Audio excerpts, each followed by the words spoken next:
حوالے کر دیا پاکستان کو اسامہ کے خلاف افغان وار، اور وہ سارا آپ کو یاد ہے۔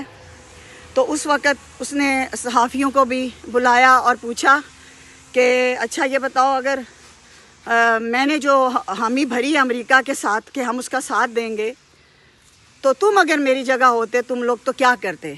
تو اس وقت مجید نظامی مرحوم نے کہا کہ میں کیوں تمہاری جگہ ہوتا، میں اپنی جگہ پہ ہوں، میرا کام لکھنا بولنا ہے، صحافت ہے، اور وہ میں کر رہا ہوں۔ تم اپنی جگہ پہ کیوں نہیں ہو؟ تم جاؤ مورچوں میں جاؤ، سرحدوں پہ جاؤ، تم غلط جگہ پہ کیوں بیٹھے ہوئے ہو؟ تو بات یہ ہے کہ میں اپنی جگہ پہ ہوں، میں غلط چیز ڈائجسٹ نہیں کر سکتی، بالکل نہیں کر سکتی، شروع سے بچپن سے نہیں کر سکتی۔ میں مظلوم کو برداشت نہیں اس کا دکھ کر سکتی، میں جھوٹ برداشت منافقت نہیں کر سکتی۔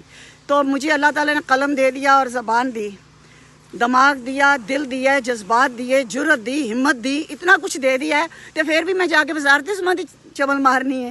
نہیں، میں اس جگہ کیوں ہوتی؟ میں اپنی جگہ پہ اپنا کام کر رہی ہوں۔ اور بڑے بڑے لوگوں نے شاید آفرنگ کی بھی ہوں گی کہ جی فلانا شعبہ ہے، فلانا شعبہ ہے، اس میں آپ آ جائیں، آپ الحمدللہ، لیکن ضروری ہے کہ